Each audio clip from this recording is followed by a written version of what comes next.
If you go to someone and ask them which is the best watch in the world, it's more likely that you will hear them saying it's Rolex. You can see many influential people from Martin Luther King to Barack Obama to Roger Federer, everyone wearing this watch.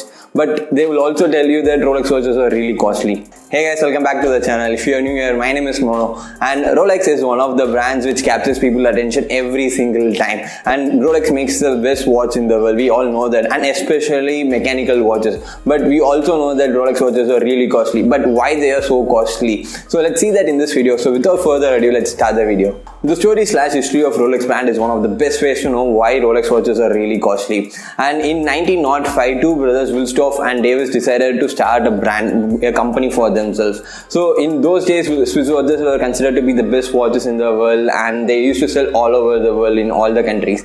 And these two guys are really crazy about watches. They used to play with a lot of watches. They used to do mechanical stuff in the watches, and they decided to start a watch brand. But they didn't have the money to start making watches from scratch, and they can't afford that. So they saved up some money for the next few months, and they decided to use that money to import watch parts and materials from Switzerland to London, their local area London, and they used to fix all the parts together and make a complete watch themselves. And they used to sell the watches to local jewelers in London, and these local jewelers will put their own name in the watches, and they used to sell it to the customers. So this is how Rolex initially started. This is how Rolex initial business model looked like.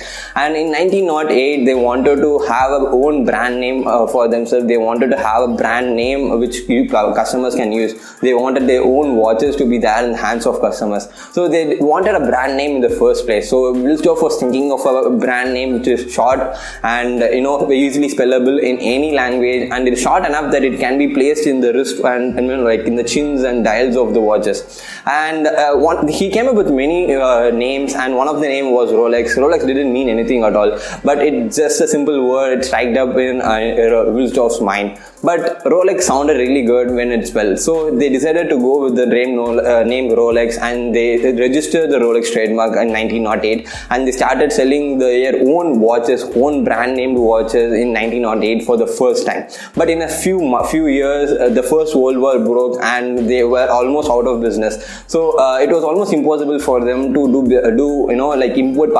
business and import parts from Switzerland. All the import duties were raised. They were almost bankrupt at that point of time as well.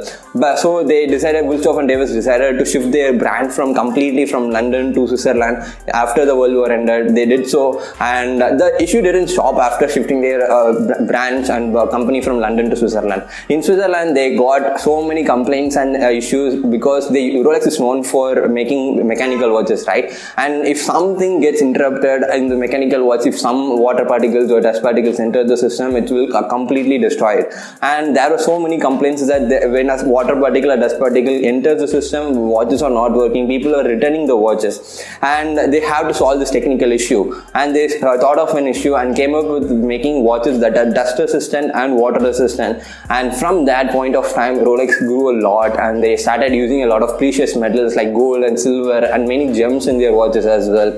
And as a result, their brand name increased, their quality of watches increased, and eventually they grew a lot over the time.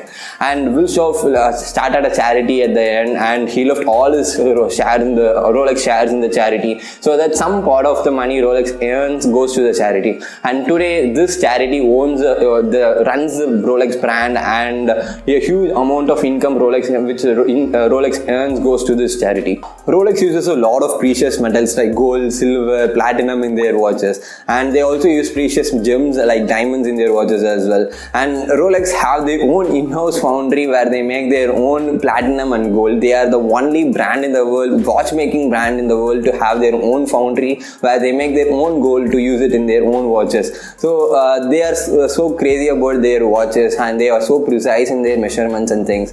And the stainless steel used in Rolex watches are really difficult to make. They are rust resistant and scratch resistant compared to all the other watches which you make, and they are so shinier and stronger than the watches like stainless steel used in other watches. So when something is of high quality, it comes up with a cost, right? And all these high quality stuffs add up to the cost of the watch. Rolex watches are handmade. Yes, you heard it right. Most of the parts of the Rolex watches are mostly handmade, and they use robots only to cut out and file out the parts, and all the assembling and movement stuff are made by hand by experienced people working at Rolex quarters. So they allow only experienced people to work in their office, and they also have their own R&D department where experienced scientists and researchers work on improvements and new designs of watches. They test every single watch, and if something doesn't go well, they will scrap the watch completely. They have to redo the watch again. And this shows that Rolex cares about the craftsmanship and the user experience a lot more than any other brand. Now you all know that Rolex uses a lot of precious metals and gems in their watches, and they work with the leading jewelers in the world to make metals and gems of right size that fits their watches perfectly. And actually in this world, no one knows how many Rolex watches are made. And Wikipedia says that they used to make around 8 lakh watches per year, and it takes a full complete 365 days to take a watch from scratch to a finished product. So if you take good care of your watch, it will last for your lifetime. And Rolex campuses are really secure. No one can enter the campus easily, and you are not allowed to take photos in Rolex campus. Their watches are said to be secure as well, because once the police used the Rolex watch of a person to find the murderer, which is quite interesting. And all these are cool, but the real cool and interesting part is right now. So get ready to hear some crazy numbers going out there. And the costliest Rolex watch ever sold was for 133 crores, which is crazy, 133 crores. And the watch was made in 1968, and it was sold in an auction in 2017 for $17.75 million, and in Indian rupees it's 133 crores. And the cheapest Rolex watch you could ever buy is for $6,000, which is for 4.4 lakhs. All these numbers are crazy numbers. Alright guys, that's it for me today. Yes, Rolex watches are really costly, but do you guys think whether it is worth it for the value you get? Let me know in the comments down below. Thanks so much for watching. I hope you guys enjoyed this video. If so, consider liking the video and subscribing to the channel. And see you guys next one. And if you want to watch my other videos, you can choose one from here. So see you guys next one. Bye bye.